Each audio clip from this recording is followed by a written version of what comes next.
Hello दोस्तों, इस video में हम बात करेंगे परफॉर्मेंस मॉनिटर इस सेटिंग के बारे में। आखिर ये सेटिंग किस लिए इस्तेमाल होती है।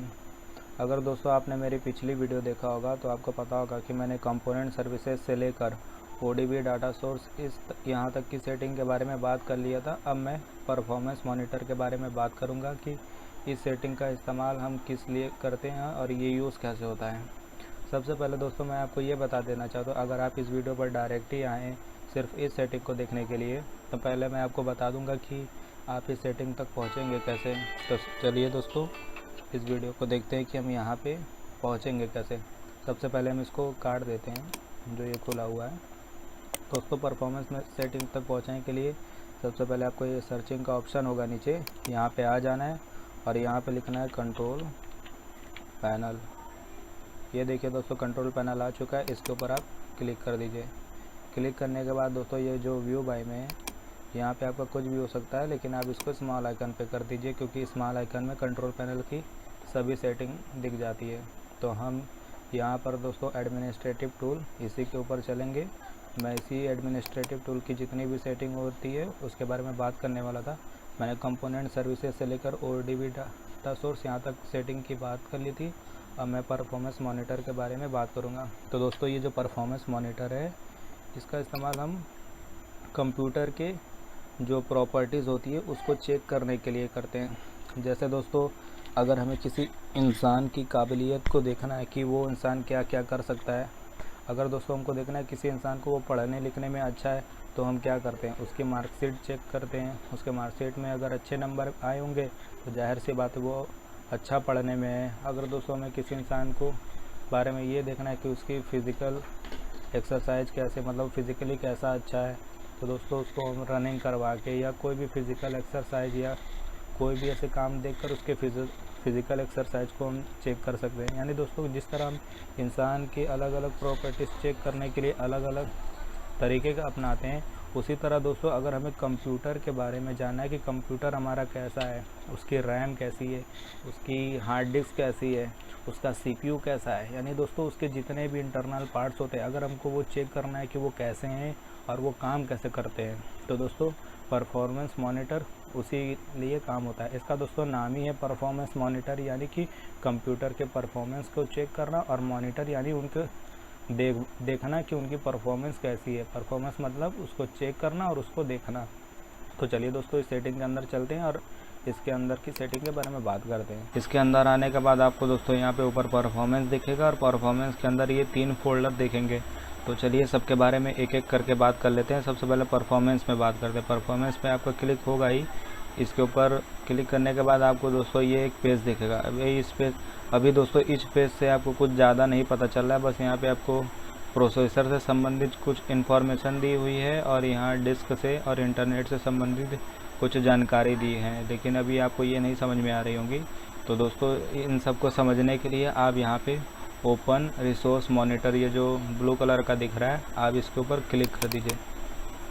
क्लिक करने के बाद दोस्तों एक नया पेज ओपन हो जाएगा। इस पेज में आप देखेंगे यहाँ पे CPU, डिस्क, नेटवर्क और मेमोरी, ये 4 ऑप्शन दिए हैं। ये 4 मेमोरी, इन 4 ऑप्शन को अगर आपको डिटेल में जानना है तो ये भी देखिए दोस्तों यहाँ पे CPU, मेमोरी, डिस्क और नेटवर्क, ये 4 ऑप्शन यहाँ पर भी दिए हैं। अगर आपको दोस्तों इनके बारे में डिटेल में जानना है तो आप इनके ऊपर भी क्लिक करके इसके बारे में जान सकते हैं। यहाँ मैं आपको शॉर्ट ओवरव्यू दे देता हूँ कि ये कैसे यूज़ होती है मैं अपने कंप्यूटर को मॉनिटर करने में। अब देखिए दोस्तों CPU के आगे यहाँ पे आपको दिख रहा है 8%, 36%, 24%, 21%।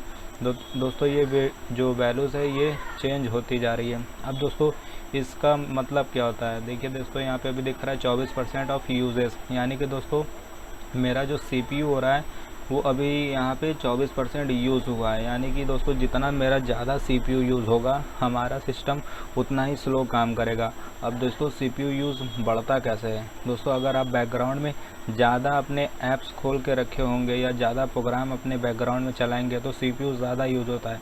अभी देखेंगे आप मेरे नीचे में 4 फाइल बैकग्राउंड में ओपन है, जिसके वजह से मेरा ये ज़्यादा CPU यूज़ दिखाई दे रहा है। अगर दोस्तों आप बैकग्राउंड में जितनी कम एप्लीकेशन चलाएंगे उतना ही कम आपका CPU यूज़ होता है। जितना कम दोस्तों आपका CPU यूज़ होगा आपका कंप्यूटर उतना ही फास्ट करेगा और आप जिस भी चीज़ को करना चाहेंगे कंप्यूटर में वो चीज़ें तेज़ी से होगी। अगर दोस्तों सीपीयू का यूज़ ज़्यादा होगा तो ज़ाहिर सी बात है उसका जो काम है वो अलग अलग बढ़ जाएगा। तो दोस्तों आप ज़्यादा से ज़्यादा कोशिश करिए कि आप अपने बैकग्राउंड में कम एप्लीकेशन चलाएं। आप सिर्फ उन्हीं एप्लीकेशन को चलाएं जो आपके लिए ज़रूरी हो। बैकग्राउंड में फालतू की ऐप्स बिल्कुल ही ना चलाएं। अब दोस्तों यहाँ पे दूसरे नंबर पे डिस्क दिख रहा है। डिस्क यहाँ पे भी दोस्तों वैल्यूज़ फ्लक्चुएट हो रही है, अब समय के अनुसार बदल रही है। उसके आगे आपको दोस्तों लिखा हुआ दिखेगा डिस्क I/O। अब दोस्तों इसका मतलब क्या होता है? अब दोस्तों हम कंप्यूटर को इनपुट के रूप में कुछ डाटा देते हैं, जैसे माउस से अपना इसको हिलाते हैं तो इनपुट के रूप में कुछ डाटा जाता होगा। ये डाटा दोस्तों MB के फॉर्म में होगा।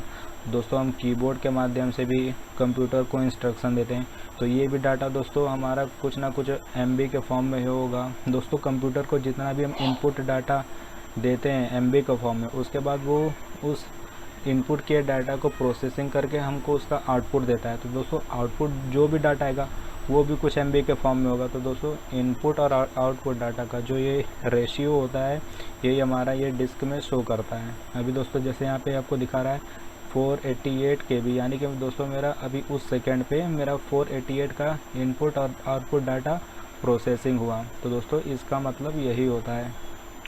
अब दोस्तों अगला ऑप्शन आते हैं नेटवर्क। अब नेटवर्क क्या है दोस्तों? अब इंटरनेट इस्तेमाल करेंगे तो ये यहाँ पे आपको जो वैल्यूज़ 0 के भी दिख रही है ये आपकी फ्लक्चुएट होने लगेंगी, जैसे ये ऊपर की 2 वैल्यूज़ फ्लक्चुएट हो रही है।